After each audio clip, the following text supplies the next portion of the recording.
Salut à toi, aujourd'hui on va s'intéresser à faire un élément qu'un abonné m'a proposé. Alors le voici. D'ailleurs, tu saurais faire une vidéo sur comment faire un faux terminal comme sur celui de leur site. Et là il parle bien du site Tailwind CSS. J'aimerais en faire un pour mon portfolio, j'aime bien, ok? Bah let's go, petit défi. Donc voilà, je regarde le site. Donc hop, j'arrive sur le site, ok, pas mal, ouais, stylé, j'aime bien. Ok, d'accord, c'est joli, j'aime bien. Ok, on va essayer de faire ça. Alors oui, c'était compliqué pour moi, mais bon, j'ai quand même relevé le défi et je trouvais ça super stylé, donc je l'ai fait. Et voici ce que ça a donné. Bon alors on fait pas attention au design ou quoi que ce soit. Et là ce qu'on va s'intéresser c'est vraiment cet effet là. Quand il y a quelque chose qui ici va apparaître dans le terminal, eh bien il se modifie sur le modèle. C'est-à-dire qu'ici sur notre effet, j'actualise la page dans 3, 2, 1 et analyse bien.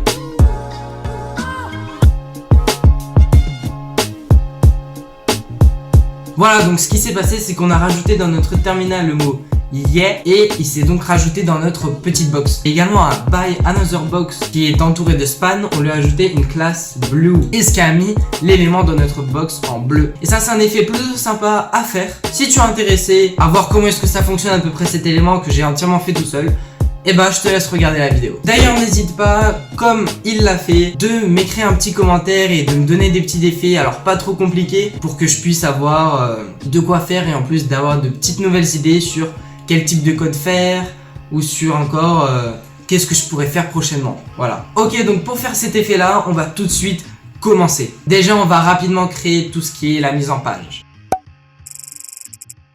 Ok, donc ce qu'on va faire c'est qu'on va tout d'abord créer un élément qui est ici à notre gauche et un élément qui est ici à notre droite. Donc div. On va l'appeler box et à droite on va appeler div.terminal. Ensuite à l'intérieur je vais marquer notre petit texte qui va être tout celui-là. Voilà, là c'est tout, on va plus rien faire dans la box. Par contre dans le terminal ça va être vraiment compliqué, va falloir s'y accrocher là. Alors je vais mettre deux divs, une div pour les nombres qui vont s'afficher en colonne comme ça, et une deuxième div qui va contenir tout le texte. Div.ligne, voilà, on va le noter de cette manière là, div.code, voilà. Ok, donc à l'intérieur on va marquer tout notre code. Alors tu vois bien qu'on a, comme dans le code, body, section, class, etc. Et on a également nos petits trucs comme ça là, je sais plus comment ça s'appelle. On va donc créer un P à chacun de tous. Pour admettons le body, un deuxième P pour section, class, container, un troisième P pour div, class, box, etc. Donc le voilà, et on va aussi enlever le petit yes parce qu'il ne fait pas partie initialement du code. Ok, on va un peu personnaliser ça pour que ça soit un peu plus joli rendu. Ok, donc on va personnaliser notre body. Et on va lui donner tout d'abord une background de linear gradient avec ces deux couleurs là. Et donc les mettre en diagonale vers en haut à droite. Display flex, align item center et justify content center. Et je vais également les personnaliser nos box. La gauche, elle est en blanche. On va lui donner une largeur de 500 pixels et on va lui mettre un padding en haut en bas de 50 pixels et de gauche à droite de 20 pixels. Et avec toujours un petit border radius. Ok, donc maintenant le terminal. On lui met sa hauteur, sa largeur et sa background color un peu plus foncé. Border radius à lui aussi. Et un padding que cette fois-ci on va mettre de tous les côtés pareil, 20 pixels. Ok, donc si je lance mon programme, voici ce que ça nous donne. Ce que je vais réajuster, ça va être un peu la font size et un peu la police. Donc je rajoute dans notre box un font size de 18 pixels et un font family sans serif. Et dans le terminal, pareil, on change la font size, le font family, très important en monospace parce que c'est un peu plus différent, et une couleur de blanc pour qu'on puisse le voir. Donc le voici. Et enfin, vu qu'on veut que tout soit centré, on va tout mettre en center. On va d'ailleurs le mettre une flex direction de row. Ok, donc voici ce que ça nous donne. Alors là, les lignes, j'aime pas trop ça, donc ce qu'on va faire en flex direction colonne. Donc là, on va prendre point ligne. Voilà, je le mets flex direction colonne. Donc là, voilà, c'est déjà un peu plus joli.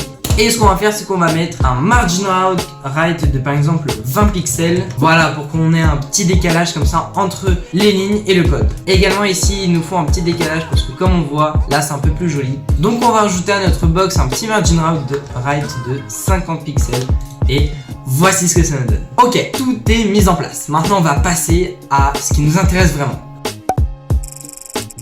Et il y en a un autre pour refermer. Donc pour ouvrir, c'est de la couleur bleue, grise, blanche, etc. Là je vais pas passer du temps dessus, mais je vais vite fait t'expliquer comment est-ce que j'ai fait ça. Et en fait ce qu'on va faire, c'est qu'on va insérer de l'Unicode. L'Unicode, c'est lorsqu'on met par exemple ça, voilà. Donc on va le mettre et ça signifie le petit crochet là ouvert. Le petit symbole qui est juste en dessous du 1, LT et point virgule, on n'oublie pas le point virgule. Et l'autre c'est GT point virgule. Donc voici ici ce que ça nous donne au niveau du body. Et là, c'est ce que je vais appliquer à toutes les autres classes. On se retrouve après ça. Ok, donc nous y voici. Et on a également rajouté, tu vois, un petit slash ici qui, sous forme de Unicode, est FRASL. Et toujours avec le point virgule. Ok, et là, donc dans notre CSS, j'ai juste tout simplement rajouté tag, classes, content classes et Unicode. Et tu verras qu'en fait, je vais tout simplement additionner chacune de ces classes avec les couleurs. C'est-à-dire que, par exemple ici pour le point tag, je vais le mettre pour le body, pour le section. Donc là, tout simplement, je vais devoir ajouter une classe à chacun de nos mots. En tous les cas, ne t'en fais pas, tout le code est en description. Donc si tu veux l'avoir, je te laisse y aller. Je te laisse juste après avec ça alors. Oh là là, ça va d'être long là. Oh là là, c'est un peu long là quand même. Hein. Ouais, c'est pas compréhensible.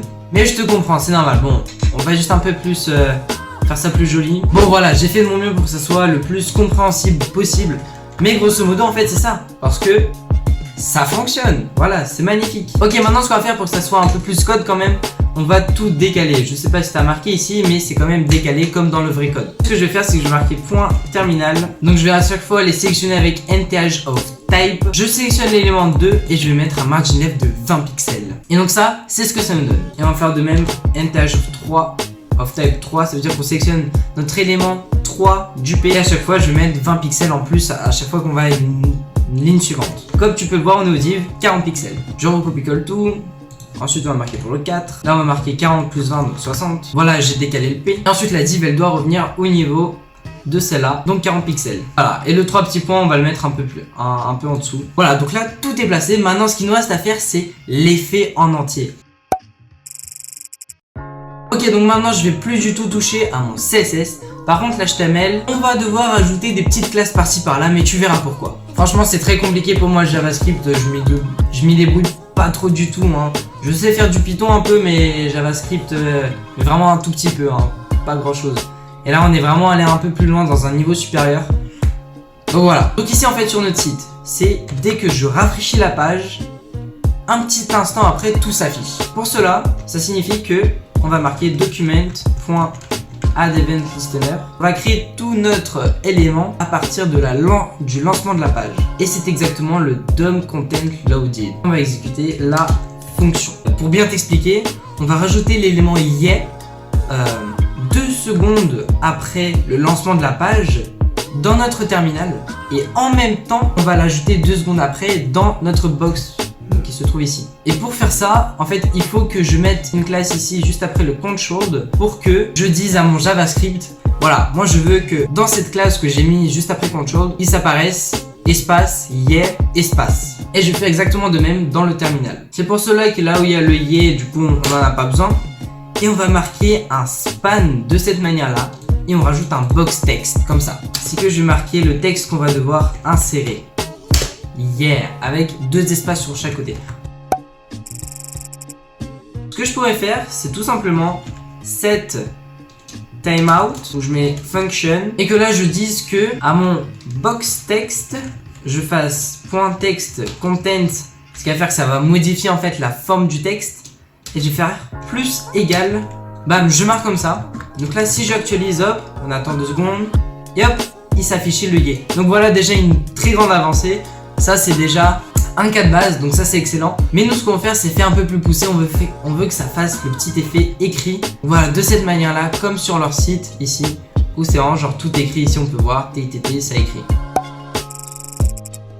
Donc pour faire ça, je vais supprimer ça. On n'en a pas besoin pour le moment. Et je vais créer une fonction ajouter texte progressivement. Voilà. Et là, on va avoir 3 paramètres. Tout d'abord, où est-ce qu'on va placer notre texte? Ensuite, quel texte va-t-on placer? Et 3, à quelle classe est-ce qu'on va rajouter ce texte? Et après, on va écrire notre fonction. Je vais avoir besoin d'un index. Donc, je vais créer variable index est égal à 0. Et également, une variable test écriture. Et quand on va lui donner 150. Bon, maintenant, ce qu'on va faire, c'est que je vais créer une autre fonction encore.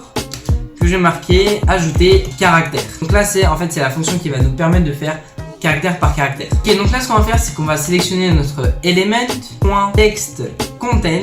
Là ce que je vais faire, c'est que je vais rajouter tout simplement. Et là je vais la rajouter dans texte en fait. Et là, char add pose pas de questions, mais c'est juste pour faire un par un en fait, char add index. Et ce qu'on va faire, c'est qu'en fait on va ajouter l'index, il va en fait augmenter à chaque fois jusqu'à ce que le mot se termine. Donc on va faire index plus plus. En fait l'index il va augmenter à chaque fois. Et ce qu'il va faire, c'est qu'il va placer une seule lettre par une seule lettre à chaque fois en fait.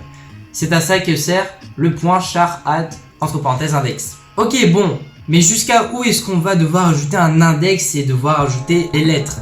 Et bien tout simplement on va faire if index est inférieur à la longueur de notre texte, donc text.length, on va exécuter ce qu'il y aura dedans. Et pour donc marquer ce petit temps entre chacun, on va marquer set timeout, on va appeler notre fonction, donc ajouter caractère, et on va marquer virgule, vitesse écriture. Donc tant que 0 est inférieur à 8, on va exécuter notre fonction ajouter caractère et on va lui donner la vitesse de à chaque fois de quand est-ce qu'on doit ajouter notre caractère. Donc là la vitesse est de 0,15 secondes pour chaque caractère. Donc ici je vais marquer else, l'élément on va le ajouter, donc on va faire class list.add et je vais marquer new class. Donc là en fait ce qu'il va faire, c'est que une fois que l'index atteint la longueur de notre mot, on va lui ajouter une classe. Et lorsqu'on va appeler, en fait, tu verras juste après, lorsqu'on va appeler notre fonction, tu verras que le class new, en fait, on le remplacera par exemple, .tag.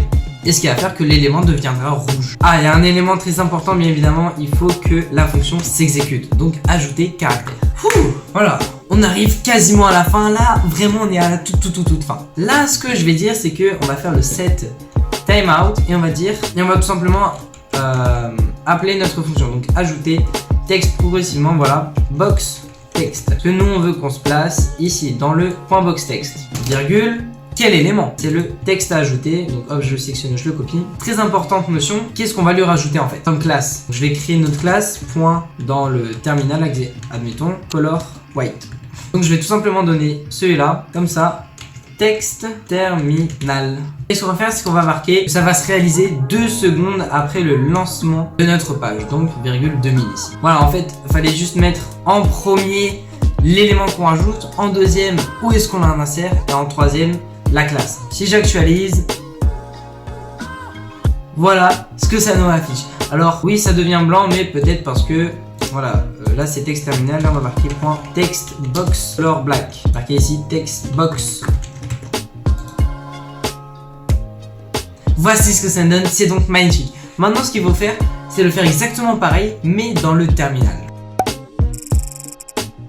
Tout simplement copier-coller, et là comme ça on est tranquille. Et on va se dire qu'au même temps, parce que nous c'est ce qui nous intéresse le plus. Donc en fait là ce qu'on va faire, c'est qu'on va devoir sélectionner dans notre HTML où est-ce qu'on va devoir le placer. Et nous on veut le placer voilà ici.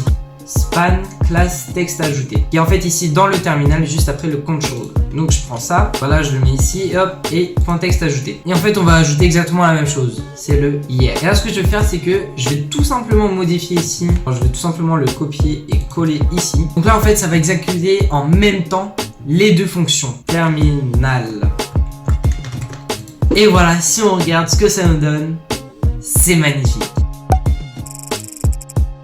Ce qu'on va faire, c'est qu'on va rajouter, comme ici on a fait, de rajouter le petit classe égale blue. Alors ça prend pas plus de temps, hein, on va tout simplement copier-coller la même chose. Donc nous on veut ajouter classe égale entre guillemets blue et après le span. Ici another box, donc le span il est juste ici et je rajoute another box juste ici. Et là ce que je vais faire, c'est que je vais le sélectionner. Et là ce qu'on va faire, c'est qu'on va créer une autre variable ici, on va marquer texte à ajouter another box place. Là on va recopier-coller tout ça. Hop, donc nous ce qu'on veut c'est l'another box qu'on met ici. Texte ajouté another box. Places.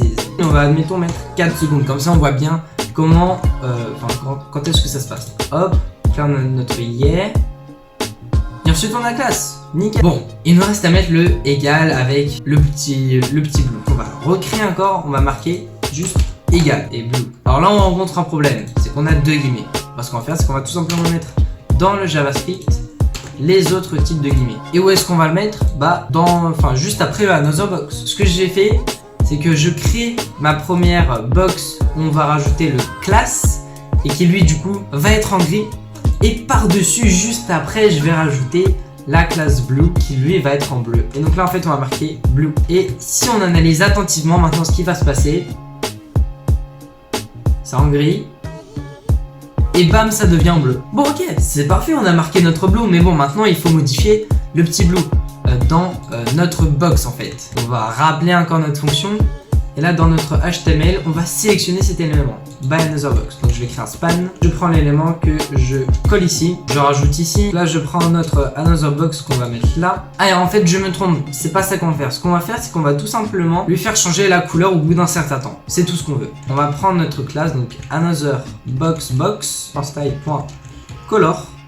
Et on va marquer hashtag notre couleur, qui est celle-ci et qu'on va mettre entre guillemets. Donc 150 millisecondes x 7, ça on va rajouter à 6750. Si on regarde, si tout va bien.